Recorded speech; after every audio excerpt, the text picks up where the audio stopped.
osoo addunyaan ija shakkii fi naasuutiin obomboleettii waraanaa Baha Giddu-galeessaa daawwattuun harree waraanaa Har'a kan madaallii ji'oo-poliitiksii fi keella naannichaa guutummaatti garagalchu tokko dachee Suuriyaa irratti dho'ee jira. Xiyyaaronni waraanaa Israa'el 4 daangaa cabsuun buufata xiyyaaraa waraanaa Suuriyaa Aabuu Al-Zuhuur jedhamu isa daangaa Turkii irraa kiiloomeetira 70 qofa fagaatu irratti rooba boombii dhangalaasanii jiru. Kuni ija ji'oo-poliitiksiitiin yeroo madaalamu akeekachiisaa sa'aatii 0 Masaraa Tel-Aviiv irraa gara Ankaraa Turkiitti darbatamedha. Maaliif buufata xiyyaaraa waraanaa Aabuu Al-Zuhuur irratti xiyyeeffattee iccitii isaa bal'inaan qabannee jirra. Daangaa kaaba Israa'el keessattuu qarqara Quneetiraa fi Har'aa dhugaansu kanneessaan hooggantoota Tel-Aviiv halkan irra badhabsiisu tokko suuta suutaan ijaaramaa jira. Loltoonni Har'a uffata waraanaa idilee mootummaa Siiriyaa uffatanii qawwee ammayyaawaa baatanii daangaa Israa'elitti dhiyaatan kunniin loltoota idilee osoo hin taane mujaahidoota kaleessaadha. Isaan dargaggoota waggoota 14f qabsoo hafuuraa gaggeessaa turanii fi kursii bilisoomsuuf dhaadachaa turanidha. Iccitii dhokataa eenyummaa mootummaa Siiriyaa isa Israa'el sodaachaa jirtu kana bal'inaan ni dhageessu.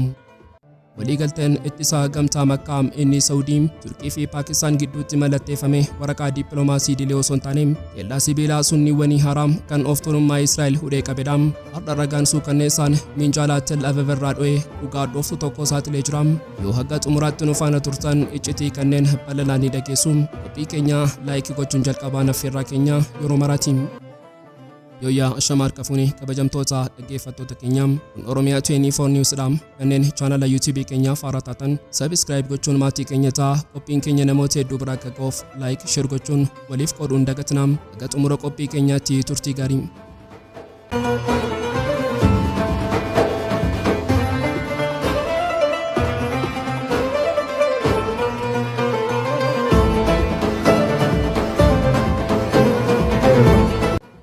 Daangaa kaaba Israa'el keessattuu qarqara Quneetiraa fi Har'aa dhugaansu kanneessaan hooggantoota Tel-Aviiv halkan irra badhabsiisu tokko suuta suutaan ijaaramaa jira. Waggoota kurnan darban guutuu Israa'el dachee Suuriyaa kuma mooraa dhuunfaa isheetti fayyadamtee xiyyaarota ishee bobbaaftee rooba boombii akka barbaadetti dhangalaasaa turte. Sababiin isaas Suuriyaan waraana siviilotaatiin diigamtee laamshooftee waan turteef. Har'a garuu erga sirni abbaa irree Bashaar al-Asaad kufee booda madaalliin ji'oo-poliitiksii herrega waraanaa guutummaatti garagalchee jira. Suuriyaan Har'a raayyaa waraanaa idilee ammayyaawaa ijaarrachuu eegaltee jirti. Israa'el gocha kana ija sodaatiin daawwachaa jirti. Mee dhugaa dhooftuu kana gadi fageenyaan ilaallu. Dhiphinni Masaraa Tel-Aviiv guddichi maalirraa maddee?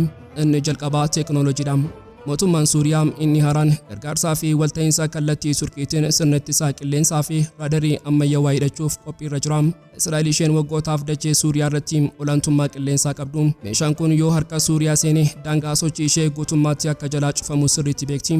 Xiyyaarri Israa'el amma booda akkuma durii dachee Suuriyaa keessaa faaruudhaan balali'uu hin danda'u. Garuu iccitii fi sodaan Tel-Aviiv inni guddichi kan onnee hooggantoota Israa'el dhiiga uffisaa jiru teekinooloojii yookaan raadarii miti. Sodaan inni dhugaan eenyummaa fi onnee loltoota Suuriyaa warra haaraa kanaati. Mee dhugaa kana seenaa wajjin walitti haa ilaallu. Loltoonni Har'a uffata waraanaa idilee mootummaa Suuriyaa uffatanii qawwee ammayyaawaa baatanii daangaa Israa'elitti dhiyaatan kunniin eenyu fa'i? Isaan kunniin mindeeffamtoota waraana idilee miti. Isaan mujaahidoota kaleessaadha. Isaan dargaggoota waggoota 14f dhoqqee keessaa dhiigaa, beelaa fi rooba boombii keessa darbanii gootummaa fi kutannoo onneetiin sirna abbaa irree Bashaar al-Asaad jilbeenfachiisanidha. Wanti hunda caalaa Israa'el irraasee kakuu fi ilaalcha mujaahidoota kanaati. Yeroo isaan bosonaa fi gaarreen Suuriyaa keessatti qabsoo dhooftuu irra turan, dhaadhannoon isaanii fi kaayyoon isaanii inni dhumaa Bashaar al-Asaad kuffisuu qofa hin turre. Isaan halkanis guyyaas kaayyoon keenya inni xumuraa Qudusii bilisoomsuudha jedhanii lallabaa akkuma amantii fi dhiigaatiin of qoraa turan. Israa'el madaallii waraanaa keessatti seera tokko sirriitti beekti. Waraana idilee kan mindaadhaaf lolu meeshaadhaan mo'achuun salphaadha. Garuu waraana kaayyoo hafuuraatiif du'aa hawwu inumaayyuu meeshaa idilee hidhatee mo'achuun gonkumaa hin danda'amu. Loltoonni Suuriyaa haaraa kunniin eeboo kaayyoo bilisummaa Qudusii qabatanii yeroo daangaa goodaan irra dhaabbatan Israa'el mataa isheetiif sodaa jireenyaa akka ta'e dhugoomfattee jirti. ragaan qabatamaan sodaatiin sammuu Israa'el kana mirkaneessuun keenya kana daandii dippiloomaasii irraa ifabee jira. Ministeerri dhimma alaa Israa'el viidiyoo tokko fuula X isaa irratti maxxansuudhaan addunyaatti iyyate. Viidiyoo kana irratti loltoonni raayyaa waraanaa Suuriyaa haaraan masaraa seena qabeessaa Damaasqoo dura hiriiranii dhaadannoo onnee diinaa rukutu lallabaa turan. Israa'el dhaadannoo kana ibsa dhiiga barbaaduu fi jibba Yihuudootaati jechuun miidiyaalee fiiqte. Garuu ija ji'oo-poliitiksiitiin yeroo ibsamu kuni olola Israa'el of baraaruuf oolchuudha. Viidiyoon sun qofaa isaa hooggantoonni Israa'el raayyaa haaraa kana hagam akka sodaatanii fi dhiphina keessa jiran ragaa ba'a. Israa'el raayyaa kana akkuma raayyaa biyya ollaa idileetti osoo hin taane akka dambalii waraanaa boruu qe'ee ishee seenuuf deemutti ilaalti. Biyyeen dhimmi raayyaa waraanaa Suuriyaa haaraa kun dhugaa seena qabeessa tokko mirkaneessa. Israa'el yeroo hundumaa Baha Giddu-galeessaa keessatti biyyoonni Arabaa akka diigaman akka wal waraananii fi humna dhaban barbaaddi turte. Suuriyaan waggoota kurnan darban diigamtuu turte. Har'a garuu tokkomte. Ijaarsa waraanaa idilee fiixee gootota Mujaahidotaatiin ijaarti. Teekinooloojii Ankaaraatiin utubamte lafarraa yeroo dammaqtu Israa'eliif dhuma isheeti. Daangaan kaaba Israa'el amma daangaa nagaa osoo hin taane daangaa waraanni hidhata amantii kutannoo fi teekinooloojiin qaramee sa'aatii 0 itti eeggatu ta'ee jira. Madaalliin waraanaa Baha Giddu-galeessaa guutummaatti garagaleera.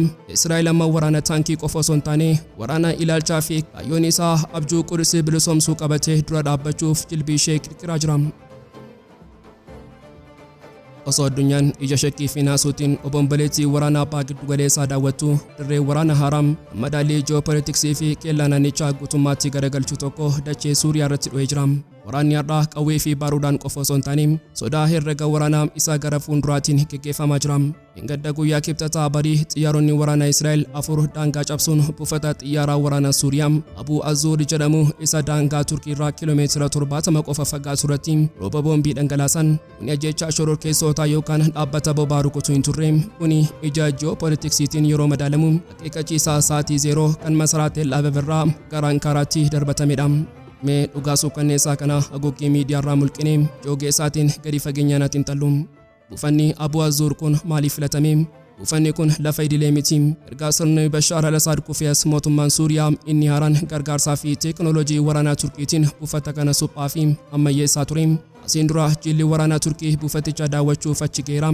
Kaayyoon ijaarsa kana buufaticha gara buufata gamtaa waraanaa Turkii fi Suuriyaatti jijjiiruudha. Israa'el kana ijaan argitee obsuu hin dandeessu. Netanyahuun daqiiqaa muraasaaf illee kana liqimsuu hin danda'u. Dhukaasni kun dippiloomaasiidhaan Turkiin dachee Suuriyaa irratti keessattuu daangaa Israa'elitti dhiyoo kaampii yookaan buufata waraanaa dhaabbataa ijaarrachuu hin dandeessu. Kuni sarara diimaadha jechuudha. Garuu madaalliin waraanaa sitti ka'u baay'ee xaxamaadha. Kanaan dura Israa'el Suuriyaa keessatti kan rukuttu hidhattoota Iraanii fi Hizbullaa ture. Har'a garuu Iraan achi keessaa baatee jirti. Diinni Israa'el haaraan amma dachee Suuriyaa irra jiru biyya al-idilee yookaan gaaddidduu osoo hin taane biyya guddoo miseensa neetoo fi dinagdee ammayyaawaa qabdu Turkiidha. Morkiin amma dho'e kun morkii Tel-Aviivii fi Ankaaraati. Ijaarsa buufata waraanaa qofa osoo hin taane dhiyeenya kana dooniin waraanaa Turkii TCG Meltem buufata doonii Suuriyaa Laxaaqiyaa daawwachuun ishee akkasumas loltoonni Suuriyaa dirree shaakala waraanaa Turkii IFIS 2026 irratti hirmaachuun isaanii onnee Masaraa Tel-Aviiv dhiiga uffisee jira. Israa'el waraanni Suuriyaa inni haaraan gargaarsa Turkiitiin yoo ijaarame boruu gufuu natti ta'a jechuun sodaa dhabamsiisuu keessaa seentee jirti. Wanti hunda caalaa nama raasu garuu dho'iinsi siyaasaa keessoo Israa'el madaallii waraanaa kana irratti qabudha. Israa'el onkoloolessa 27 2026 filannoo guddicha gaggeessuuf deemti. Netanyahuun inni aangootti rarra'uuf lubbuudhaan falmu dhiibbaa fi jibba uummataa ofirraa qolachuuf diina haaraa uumachuu barbaada. Inni uumachaa jiru eenyudha seetan? Innis pireezidaantii Turkii Rajab Tayyip Erdogaanidha. Paartiin Netanyahu Likud daandiiwwan Tel-Aviiv irratti beeksisaa suuraa gurguddaa maxxansee jira. Suuraa sana irratti Erdogaan Mujtabaa Kaamil, Na'iim Qaasim hoogganaa Hizbullaa fi Zaaraan Maamdaanii kantiibaa Niw Yoork wal cina dhaabbatanii mul'atu. Barreeffamni isaas isaan kun Netanyahuun akka kufu barbaadu mo'achuu hin qaban jedha. Kuni ji'oo-poliitiksii keessatti ijaarsa sodaa jedhama. Netanyahuun waraana dippiloomaasii fi kallattii Turkiitti banuudhaan ana qofatu goota Israa'el baraaruu danda'udha jechuun uummata isaa gowwomsee sagalee harkachuuf shira xaxaa jira. Dhiphinni guddichi fi Israa'eliin halkan irriba dhabsiise garuu hariiroo masaraa Ankaraa fi Waashingtan gidduu jirudha. Pireezidaantiin Ameerikaa Doonaald Tiraamp Erdogaan waliin bichummaa jabaa uumaa jira. Wanti hunda caalaa onnee Netanyahu cabse ammoo oduun Ameerikaan xiyyaarota ammayyaawaa F-35 Turkiif gurguruuf deemti jedhudha. Yoo Turkiin xiyyaarota ijaaraa darii jalaa miliqan F-35 argatte Israa'el olaantummaa qilleensaa Baha Giddu-galeessaa keessatti qabdu guutummaatti ni dhabdi. Kanaafuu Netanyahuun duula dippiloomaasii guddaa Waashingtan keessatti banee Turkiif F-35 hin kenninaa jechuun wixxifachaa jira. Rukutaan buufataa Aabuu Al-Zuhuur kunis qaama waraana dippiloomaasii kanaatiin Turkiin daangaa Suuriyaatti nu sodaachisaa jirti meeshaa hin kenninaafi jechuuf ragaa sobaa uumuudhaan. Haa ta'u malee madaalliin waraanaa kun dirree irratti akkamitti goolame? Suuriyaan waraana loluu hin barbaaddu. Mootummaan Suuriyaa inni haaraan kan pireezidaant Ahmad al-Sharaa fi ministeera dhimma alaa Asad al-Sheebaaniitiin hoogganamu haala qabatamaa ji'oogiraafii isaa sirriitti beeka. Waggoota 14f Siiriyaan waraanaan dhiigdee caccabdee jirti. Waraana alaa keessa hin seennu ijaarsa biyyaa qofa irratti xiyyeeffannaa jechuun ifatti labsanii jiru. Garuu Suuriyaan obsaa jirti jechuun waraanni hin dhahu jechuu miti. Turkiin ammoo xiyyaarota waraanaa Israa'el warra daangaa isheetti dhiyaatanii boombii roobsan daawwattee callisuu dhiistee jirti. Ergaa fi akeekkachiisaa dippiloomaasii cimaa kennitee jirti. Ameerikaan mataan ishee gama ergamaa ishee Tom Barakiin ergaa dabarsiteen xiyyaaronni Israa'el gara daangaa Turkiitti yeroo deeman Turkiin deebii waraanaa kennuuf qophooftee turte nuti gidduu seennee qabbaneessine jechuun saaxilee jira. Iyyen dho'insi Aabuu Al-Zuhuur kun kan akeeku waraanni Har'a Iraan wajjin qofa osoo hin taane madaallii haaraa Turkii fi Israa'el gidduutti ce'aa jira. Israa'el nagaa fi tasgabbii naannichaa hin barbaaddu. Isheen diina yeroo hundaa ishee dhiphisu malee jiraachuu hin dandeessu. Yeroo Iraan baatu Turkiin bakka buutee Ankaaraan gama isheetiin dacheen Suuriyaa kellaa eegumsa kiyyaatiin sarara diimaa kiyya cabsuu hin dandeessan jechuun dhaabbattee jirti. Addunyaan amma muddama kana ija ajaa'ibsiifannaatiin daawwachaa jirti. Madaalliin waraanaa Baha Giddu-galeessaa amma malkaa Hormuz irraa gara daangaa Boosfaraasii fi Golaanitti ce'ee jira. Mee daqiiqaa muraasaaf ija keessan cufaa sagalee meeshaa waraanaa fi iyyiinsa siyaasaa addunyaa kana gurra keessan irraa fageessaa. Nuti amma gara iddoo uumamaa addunyaatiitti gara handhuura dacheetti gara qiblaa uummata Islaamaa biliyoona 2tti imaluuf jirra. Magaalaa Makkaa dhimma waliigaltee ittisaa Makkaa kun dhimma waraqaa dippiloomaasiin hoteela Awurooppaa keessatti mallatteessan isinitti hin fakkaatin. Kuni madaallii ji'oo-poliitiksii qofa osoo hin taane madaallii hafuuraa kan seenaa dhokataa addunyaa Islaamaa dammaqsedha. Seenaa keessatti madaalliin humna addunyaa yeroo hundumaa dachee Makkaa fi Madiinaa irraa ka'ee addunyaa dhuunfata ture. Bara bifa dukkanaa yeroo impaayironni Faarsii fi Roomaa addunyaa kana of tuulummaadhaan bitaa turanitti dachee Makkaa irraa sagaleen tokkummaa fi haqaa dho'ee impaayirota sibiilaa lamaan guutummaatti dachee irraa xaa'ee jira. Makkaan iddoo morkiin gosaa fi olaantummaa itti awwaalame gamtaan uummataa itti ijaaramedha. Yeroo kakuun tokko dachee qulqullittii sana irratti raawwatamu inni waliigaltee siyaasaa irra ce'ee kakuu amantii fi dhiigaa ta'a. Hooggantoonni addunyaa dhiyaa waan kana sirriitti beeku. Makkaa keessatti harka wal qabachuu jechuun fuula Rabbiitti Kaabaa duraa fi uummata biliyoona 2 duratti kakuu du'aa fi jireenyaa seenuudha. Jaarraa tokko ol erga kufaatii impaayira Usmaaniyyaatti as addunyaan Islaamaa guutummaatti dhibee qeenxummaa fi walqoodinsaa keessa seentee turte. Humnoonni dhiyaa waliigaltee Saayikis Piikootiitiin daangaa sobaa dachee Arabaa fi Islaamaa gidduutti sararanii obboleessa irratti diina gochuun humna isaanii duguganii bobaa fi qabeenya isaanii saamaa turan. Addunyaan Islaamaa isheen saayinsii, herregaa fi fiiziksii addunyaaf gumaachite meeshaa taphaa biyyoota gurguddoo addunyaa taatee hafte. Garuu har'a seenaan kun guutummaatti gargaluuf sa'aatii lakkaachaa jira. Bin Salmaan Saud Arabiyaa, Erdogan Turkii fi Shariif Paakistaan irraa yeroo dachee Makkaa irratti wal argan isaan nama 3 qofa hin turre. Isaan bakka bu'oota roga 3 warra ijaarsa impaayira haaraati. Saudiin qalbii amantii fi dhiiga dinagdee addunyaa baattee dhufte. Turkiin hafuuraa fi dhiiga gootota Usmaaniyyaa akkasumas teekinooloojii waraanaa isa ammayyaawaa qabattee dhufte. Paakistaan ammoo gootummaa ishiyaa fi eeboodhuma dandeettii niwukileeraa dugda duubatti baattee dhiyaatte.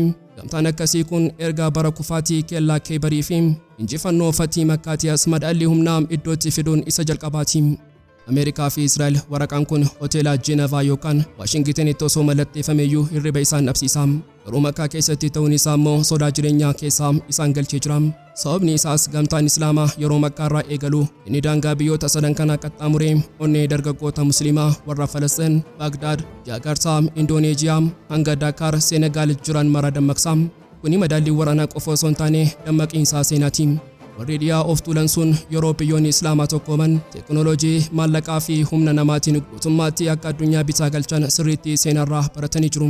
Egaa seenaa fi hafuura ulfaataa dachee Makkaa kanaa onnee keessatti qabadhaa. Miira gamtaa kanaa humna kakuu Kaabaa duraa kanaa fi obomboleettiin ji'oo-poliitiksii addunyaa irratti fidu sammuu keessatti qabachuun mi'amma gara dirree qabatamaatti haaceenu. Waliigalteen ittisaa gamtaa Makkaa inni Saudii, Turkii fi Paakistaan gidduutti dhiyeenya kana mallatteeffame waraqaa dippiloomaasii dilee osoo hin taane kellaa sibiilaa sunniiwwanii haaraa kan of tuulummaa Israa'el hudhee qabedha. Har'a ragaan suukanneessaan Xiinxalaa Tel-Aviiv irraa dho'e dhugaa dhooftuu tokko saaxilee jira. Israa'el diina kallattii ishee Iraan qofa osoo hin taane kiyyoo gamtaa Islaamaa kana sodaachuun halkan hirriba dhabdee jirti. Ogeessii fi xiinxalaan nageenya Israa'el beekamaan Steve Balkaasaan gaazexaa Zaman Israa'el irratti dhugaa onnee Tel-Aviiv dhiiga uffisu tokko ifatti baasee jira. akka inni jedhetti waliigalteen Makkaa kun misaayila nuukileeraa Paakistaan teknooloojii fi waraana Turkii akkasumas maallaqa Saawudii walitti dheeram kuni madaallii sodaachisaa haram kan Israa'el of tuulummaa ishee daaraa godhudha. Israa'el kanaan dura diinota ishee gargar qooduun mo'achaa turte garuu har'a yeroo Turkii biyya indaastirii waraanaatiin of dandeessu waraana neetoo keessatti lammaffaa taatee gaaddisa nuukileeraa Paakistaanii fi ujummoo boba'aa Saawudii waliin tokkomtu Israa'el sodaa jireenyaa isa dhumaa keessa seentee jirti. Wanti hunda caalaa Pentaagoonii fi Tel-Aviiv dhiphisee garuu walga'ii kanarratti lallabaa ministeera ittisaa Paakistaan dhageessisedha. Inni ifatti ba'ee addunyaan Islaamaa diina waliin isaa Israa'el duratti tokkoomuu qaba. Israa'el sodaa biyyoota Islaamaa hundaatti jira. Kuni haasaa waraqaa irraa osoo hin taane labsii waraanaa xiinsammuutiin Israa'el kana sirriitti beekti.